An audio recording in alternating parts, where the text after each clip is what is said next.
Welcome to The Difference Engine, the show for tech founders, investors, and innovators. So, Paul, what's coming up on The Difference Engine today? 12 months on from the passing of the UK's Bill Gates, that's Mike Lynch, our reflections on corporate greed and missed opportunities. And we also ask, Quo vadis, Quango crats? That's a lot of Latin. First, we'll be stepping into the naming ring for a shiny new adtech category that will exist in the post-SEO world. All right then, sir. It's time to educate ourselves. What have we got this time, Jonathan? Well, there's a lot of buzz out there in tech about, unsurprisingly, new LLMs. We're looking at Grok 4, ChatGPT 5. And it sort of reminds me, I don't know about you, Paul, but it sort of reminds me about what used to happen around iPhone models. The BBC got its knickers in a terrible twist about this new tech that was coming. What we're interested in here are actually not increments. I mean, there hasn't been any sort of significant leap in iPhone technology since the earliest days, but it's probably about iPhone 4, I think. It goes, with the Retina display. I don't know. I mean, all I know is I'm paying more and more, but the innovation's going down and down. Yeah, right. And of course, this is the difference engine. And of course, what excites us is category formation, not product launches. We definitely don't get excited by that. Category formations, though. So that means that we're very focused on the battle now for the dominance of the post-SEO world. Or as some are calling it, as we believe mistakenly, GEO. And in case you've missed this threat to the online dominance of Google, based on the fact that they own the world's biggest search engine, and of course that is the de facto iPhone search engine, as we know. Let's go into the jargon a bit, because as we all know, in the world of category, language matters. It matters a hell of a lot. Because she who defines the language defines the problem. You define the problem, you start defining the category. And language matters, therefore, so much more in brand new categories. So away we go. Can you give us some of the taxonomy then, please? Well, why don't we just kick off with good old SEO? Yep. And for those who have forgotten what it actually stands for, it is search engine optimization. Now, what does that do? Well, SEO describes how to optimize the copy, the graphics, and the markup language of a website so it ranks better on, guess what? Google and its all-important search ranking page. Or the SERP, as they call it, search engine ranking page. Notice how the language is already defined by the category here. If you have search engine optimization, the thing you want to rank on, if you own the category, is the search engine ranking page. So tell us about ranking. Like so many things in tech in recent decades, ranking was notionally free, in inverted commas. Yeah, free, great. Note those inverted commas, right? Okay. Because something's coming. You could expect to boost your ranking by paying practitioners in these dark arts to work their magic on your behalf to increase your ranking. I've certainly spent some money with dark art practitioners. Yeah, well, we can talk later about whether that was money well spent. But because the problem with all of this is that Google always made up the rules. And they made up the rules because they owned, what we think of as the spider, which went and crawled the so-called open web. Now, if you didn't like playing by those rules and paying the white-coated god SEO specialists to rank keywords for you, as if they knew that what they were doing, there was an alternative way to climb the ranks on the SERP page. Ooh, what could that possibly be? Here's the real commercial nub of it. Yep, you can just pay Google to advertise in those annoying blue links. What you mean, the one where there was one and now there's about 6 before you get to anything meaningful? That's I know that. Right. Yeah, the ones that you completely ignore. Now, who could possibly have run that marketplace? Maybe set the prices and maybe report back on success or failure? Yep, Google. And Google did it by its demand-side platforms and Google Analytics tools. Talk about marking your own homework. Exactly. Now, ethical. I don't know about that, but lucrative. Hell yes. Google Ads is said by some to make up to 80% of Alphabet's profits, which brings us back to today. Because today, most of us in tech at least, and increasingly all of us, don't use Google search except to go straight to a website which we already know.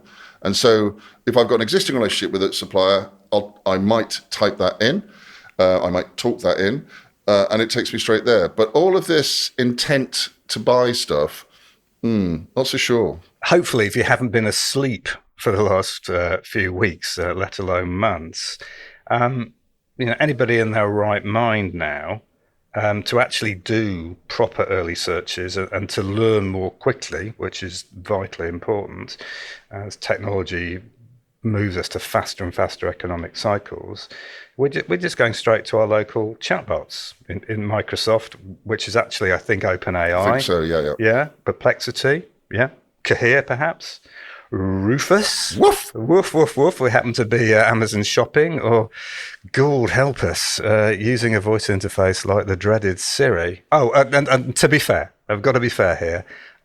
Google's Gemini does an acceptable job. It does. But the key issue here, it's no longer a virtual monopoly, and you won't be surprised to know that Google clearly knows it.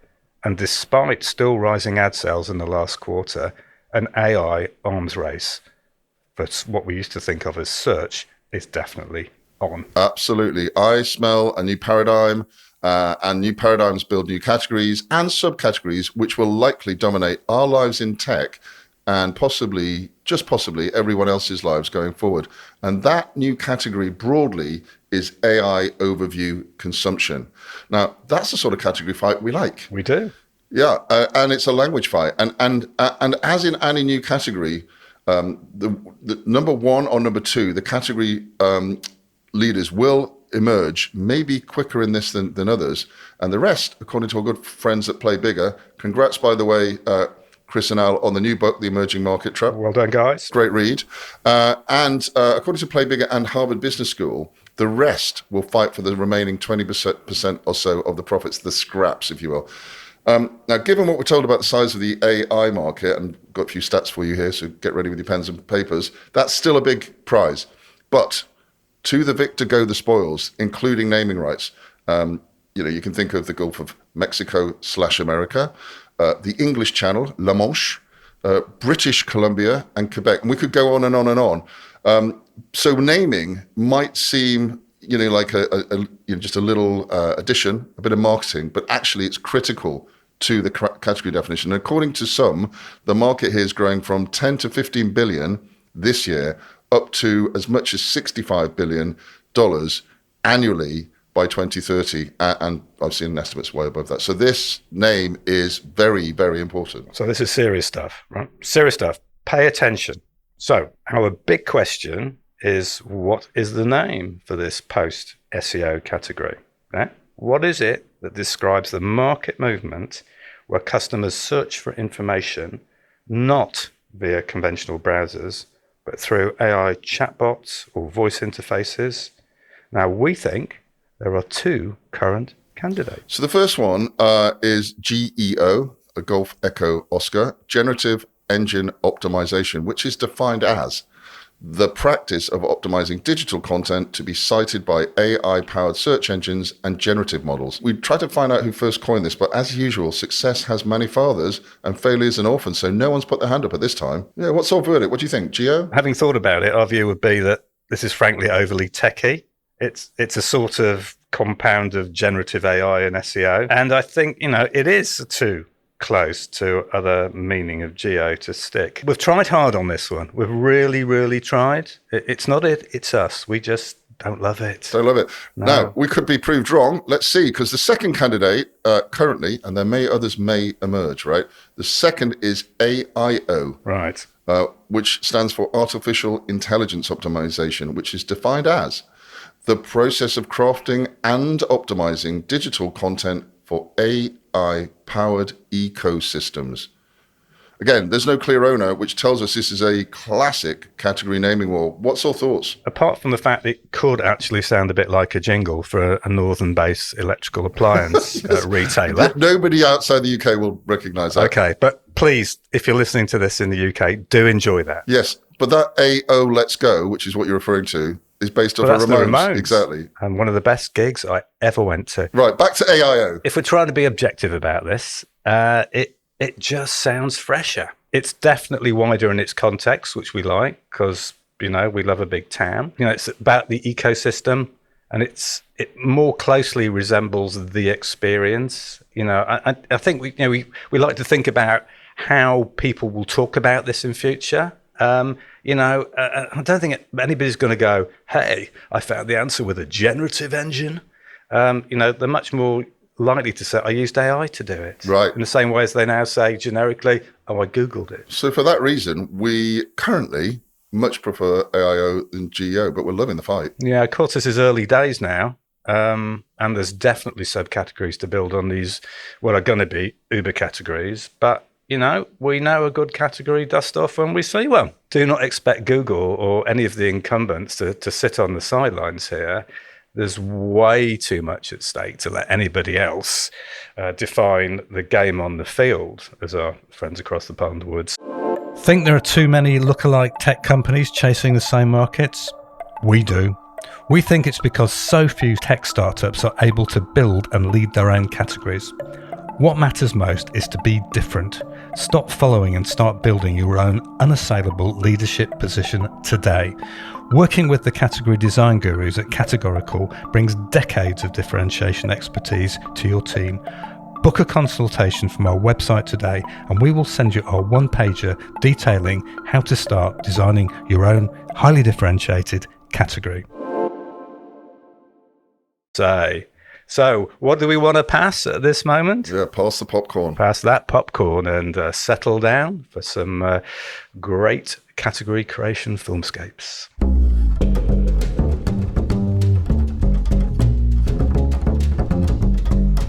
While we were talking the other day, we realised, looking at our diaries, which we seem to spend most of our time looking at these days, that we're coming up to the anniversary of the tragic death of UK serial tech entrepreneur Mike Lynch. He died in the sinking of his yacht, the Bayesian. This happened as part of a very, very long-running legal dispute with HPE. And we found out in recent days that HPE has been awarded £730 million damages as part of the case that arose through its acquisition of Mike Lynch's initial breakthrough company, Autonomy. Yeah, so champagne all round for those briefs, I'm sure. But English judge Mr. Justice Hildyard awarded the damages, which could be a lot higher if interest is at it. Indeed, yeah. Of course, the good news is this is a far cry from the utterly ridiculous 4.6 billion that HPE's leadership were rubbing their hands with glee. They thought they were going to get, but missed out in the US court. Yeah, but, Hilliard, in his judgment in the UK under English law, said that if Autonomy's accounts had been properly stated, it would have valued Autonomy shares at £23 each, as opposed to the £25.50 that HP paid. Haven't we always all somewhat overpaid at times and learnt our lessons? But hey, isn't this the same judge whose prolonged procrastination the Court of Appeal in the UK allegedly described as inexcusable? Yep. He took a mere 22 months to make a ruling in a case involving a Russian bank. So that's nice work if you can get it paid by the hour. 22 months, lovely. They do say justice delayed is justice denied. But maybe a little bit longer thinking this through in this case, perhaps, allegedly, could have been better. Yeah, but there's some basic points here. This isn't about whether this is true or defensible or there's innocence or not. It's about the totally unfair way Lynch, and let's not forget other defendants, like his CFO, Shoshovan Hussain, who actually served time in jail thanks to HPE's efforts. It is about the way they've been treated by HP. It is about the UK justice system and the US-UK extradition treaty, which is very, very lopsided. Well, should we not call it the US-UK extradition treaty? Should we just call it the UK extradition treaty to the US? Yeah. Well, let's remember, Mr. Lynch was found not guilty last year in the US courts. You're an M&A advisor of some note. Yeah, I mean, apparently I am, but I'm also a 40-plus year veteran of the IT industry. I can't think of any case when suing anybody for getting your valuation wrong by 10% would have got any attention at all, let alone led to the sort of things that Lynch and Hussein and others have had to deal with over recent years. This is about caveat emptor, buyer beware, for those that don't know their Latin, and adequate due diligence, which is a major part of any M&A process. This should have been applied here in the first place.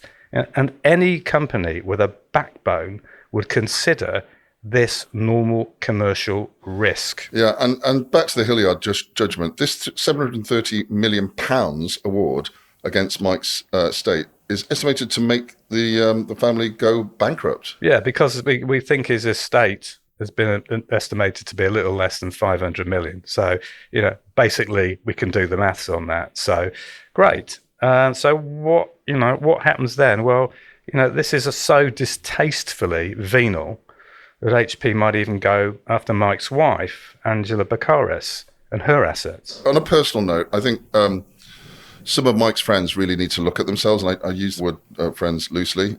As a fellow traveller in tech, I shared a stage with Mike 25 years ago when autonomy was just starting out. I've also, via a school connection, met the man personally, and I had the great pleasure of personally congratulating him on what seemed like a total exoneration in the US courts.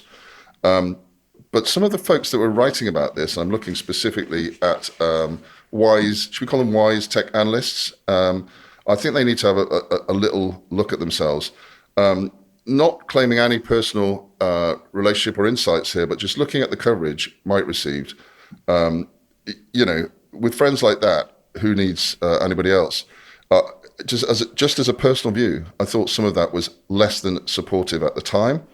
And if we cannot, as a sector and as a country, stand up for a man who many said was Britain's Bill Gates, I just think that's what we Brits call slippy-shouldered. Let's not forget that Mike also lost his daughter, Hannah, in the Bayesian disaster last year. From a personal note, she happened to attend the same school as two of our kids and was an actual classmate of one. Can you imagine what it felt like in the classroom when the kids heard that news? If we put our hats on as communications and category experts, which we've also spent decades doing in the tech industry, we think that the reputational damage that this has done and is still doing to HP by continuing to pursue this case for the last decade is way higher than the damages currently awarded. I'm not going out to buy any more HP printers, that's for sure. And let's think about a so-called leading company and its responsibility to the tech ecosystem.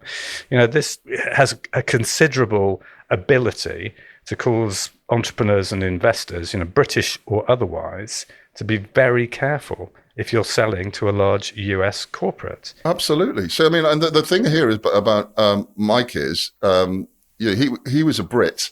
We're all about, in the difference engine, promoting European category creation and European category dominance. This is a clear warning. If you've got a deal on the table with one of these companies, litigious companies, striking the deal, even staying for the earnout, might not be the last you hear of it. There might be this reach back via the law courts, and it's just negative in so many ways. Yeah, so the corporation appears to been surprisingly quiet about going and suing those that allegedly did a poor job on due diligence. Again, this is absolutely central to any M&A process. And then why don't you just go and quietly settle with Mike's estate for a reduced amount and then disappear off forever, putting an end to this whole sorry and frankly disgusting affair, leaving what's left of the Lynch family well alone. Do the right thing, please.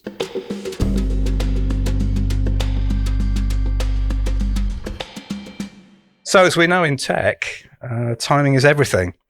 And recently, in the last few weeks, a post dropped with somebody who had become a bit of a Quango-crat, which is something which seems to affect a lot of British tech entrepreneurs and managers as they go through their career. The much feted and clearly very accomplished and highly intelligent Prime Minister's advisor, Matt Clifford, was outside the famous Black Door, number 10. What Matt said in this little post was, "Today was my last day at number 10 as the Prime Minister's advisor on AI. It's been a privilege to serve over the last year," that's 12 months, might not even be 12 months, but let's just call it a year, "and I hope to make a small contribution on being an AI winner." The modesty was somewhat in contrast with the, was it back in March 2023, when Matt was appointed by the previous regime? Could you remind us about what he said there, Paul? I'd be delighted to. So Matt said, "I'm delighted to have been appointed by at 10 Downing Street and at SciTech Gov UK to scope the UK's work on sovereign capability in AI. AI is the asterisk, the transformational technology of this century, and the UK is uniquely positioned to play a leading role." Right. That was then, and this is now. So then, in signing off recently, Matt admitted there's a lot to do, and I'm delighted that the government is committed, blah, blah, blah, blah, blah, blah. I'm excited to watch their progress. Hold on a sec. Weren't you jumping in to make that progress? But as usual, when anybody puts out something like this, there's a vapor trail of praise from friends, well-wishers, and let's call them fellow travellers. In some high places, high places, including some colleagues. What did they say, Paul? Well, so the sorts of things. Congrats, Matt. I'm very excited for your next journey. As are we. More on that later. Congrats, Matt. You should be very proud. Union Jack emoji, and this one from a Seattle-based fan. Congratulations, Matt! Exclamation mark. Please note that your work has inspired many individuals and organizations on how to position their countries in the AI map. Good luck on your next endeavor. But also, there were some people who were really not so kind, weren't they? Oh, yeah? What were they saying? This one, on behalf of copyright owners and creators, thanks for nothing. Ooh. Ouch. Wow, handbags. Love another one. Thanks for helping throw creators under the bus to serve authoritarian US slot machines. Wow. That's slop with a P, as in internet slot, not slot, as in one-armed bandits in Vegas, although that possibly could apply. And then there was this one, which was... This is Daniel, this is really opinionated. And I have to read this as it was written, because I think somebody wrote this in a hurry and a bit of a rage, so the English is a bit dodgy. Unless your advice was to automate 80% of the bureaucracy and then pass the savings to the taxpayer, you were still thinking small. Grok can generate longer monologues than Sir Humphrey Appleby, so even that has been automated. Now, for listeners who are not familiar, Sir Humphrey Appleby was a famously vacillating senior civil servant in a British satirical comedy called Yes Minister, and Yes Prime Minister, and was played by an amazing South African actor, no longer with us, called, in the end, Sir Nigel Hawthorne, I think. So, but the point being, when I'm leaving a job, I don't want people referring to comedy characters, much rather they took me a little bit seriously, which caused us to question, perhaps not unreasonably, after nearly a year of volunteering his services as an AI expert, why is now the time to leave? What's been achieved by this private sector co-founder who raised $158 million just 3 years ago for a Series C in his advisory firm, Entrepreneurs First? This is where we struggled a bit. And as ever, we're trying to be fair. So what did we think, Paul? I think a lot of people are saying there's no economic growth and an exodus of wealth creators. Now, that's not necessarily the fault of AI, but we have the largest and the sickest civil service ever, taking the most amount of time off of anyone in Europe. And there are now more civil servants paid. No comments on what an AI advisor gets paid, but there's more civil servants paid at a higher level than our good old Prime Minister. And most importantly for this podcast, we still have 0 AI category leaders. Don't worry. Do not worry. there is a plan. Phew! 50-point plan on AI, no less. 50 points. We always thought that the brevity was the soul of wit and made for a better plan. But hey, 50 points, what could go wrong? As this is all about AI, we asked AI to rate Mr. Clifford's tenure. And it mentioned that Clifford had drafted all 50 recommendations and recommended a government pledge, if you believe such things, of £2 billion, which included 750 million for a new supercomputer, which they'd already cancelled. But hey, 50 recommendations, £2 billion of pledges.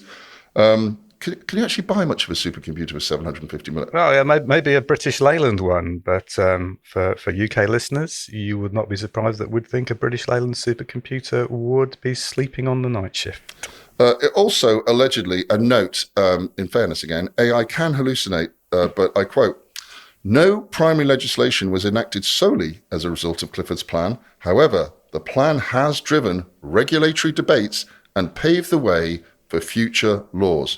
As is the way of the British civil service. Yeah, lots of talk. It also noted a potential conflict of interest about the 500 tech firms in which Entrepreneur First has allegedly got financial interests. No kidding. So there you have it. Yeah. 8 months of service, according to LinkedIn, and a 50-point plan. That's more than a point per week. That's more than a point a week. Talk about productivity, growth. So what's next for Matt? A New Year's honour, maybe? Place on the board of a Quango? Why not? We'll watch with interest. But don't worry, if you do want to see Matt, he'll be at the Palantir-sponsored Europe Builders Retreat on the 10th and 13th of October this year. Wouldn't that be the same Palantir who is the alleged beneficiary of a £330 million NHS England federated data platform contract? Yeah, which is the largest AI and data infrastructure contract to date. As it happens, very coincidentally, there are a lot of Palantir contracts with government. So the UK has, as you said, 330 million, sent 330 million their way to look at the NHS federated data platform, and we know that British companies bid for that, but hey, well done, Palantir. They also have an MOD enterprise agreement for a mere £75.2 million, which will be renewed this year, most likely. In the States, they're doing way better. So they have the US Army contract, which is up to 10 billion over 10 years, and the Maven AI extension, a mere 795 million. So, better circles and civil servants. None of this is to suggest that Matt Clifford has any connection to Palantir in any way. Palantir is a company that does very specific things which are of interest to government. I think what it does underline is the fact we are spending a lot of time and money trying to develop AI, and competitors outside the UK are way ahead. And government, on one hand, while saying we need to develop stuff, putting frameworks in place, is actually spending its money with the competition. And speaking of advisors and all things AI and US, as a side note, we noticed that a co-founder of Entrepreneurs First is that longtime shit talker of the UK, Reid Hoffman, ex of LinkedIn, now of Founders Forum, who we personally watched in London talk down the UK as a home for startups, claiming France was a much better place. Thanks, Reid. So long, Matt. Hope things go well for you in future. But it's also worth pointing out, listeners, that Matt's departure comes just a month after Elon Gore, the man who could once boast of having £800 million to spend for the low-profile Quango area, the UK's Advanced Research and Innovation Agency, sort of like the US DARPA, but with proper T. He brought a tear to our eye. He did. He brought a tear to our eye on his valedictory tweet, citing his achievements of 16 visionary program directors appointed and over 200 research teams. And I quote, "Serving as ARIA's founding CEO has been the most important and fulfilling role of my career. It's hard to imagine stepping away, but with a strong foundation, an amazing team, and a clear runway of funding, this is exactly the right moment to bring in new leadership." And this 8-part tweet thread carried on. From the start, the CEO role was designed to be time-bound, a deliberate commitment to keep ARIA dynamic and constantly reviewed with fresh ambition.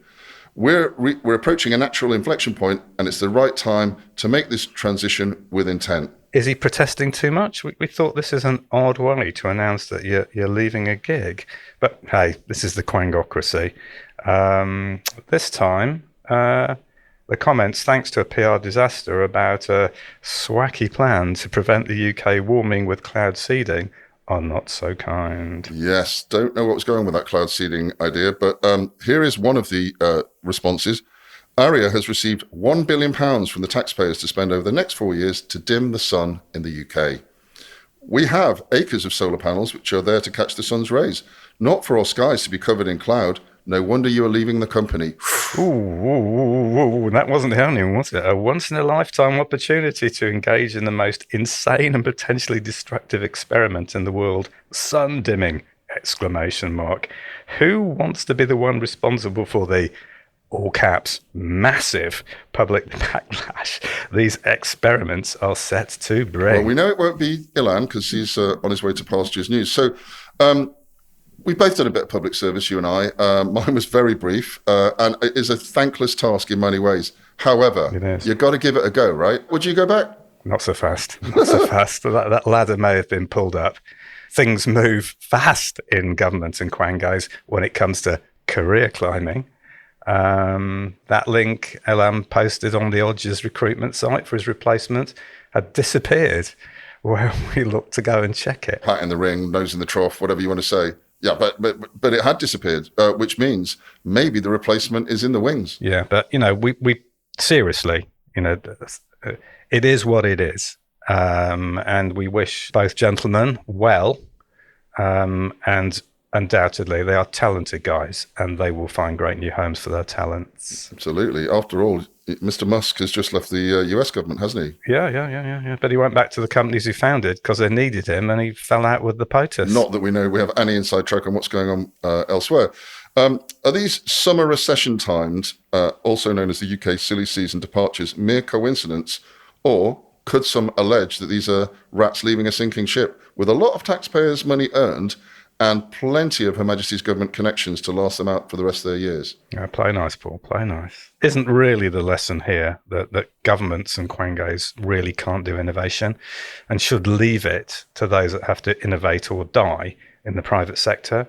Perhaps a lessening of the tax burden on those wealth creators might be a good idea, rather than the current tax interfere and waste procedures that appear to be going on. And I don't think it's any accident that the most effective tools recently for driving innovation in tech institute in the UK have been entrepreneur and innovation tax reliefs, tax sheltered employee shared schemes. That's enough to keep the civil service busy administering them, but not an instrument that requires the blob to think it knows better than the wealth creators. And I'm constantly reminded, although I was no great fan at the time of Ronald Reagan, he did once memorably say the 9 most terrifying words in the English language are, "I'm from the government and I'm here to help." Thank you for listening. If you want to learn more about category design, head to becategorical.com. If you need help designing and dominating your category, then get in touch. Contact details are in the show notes.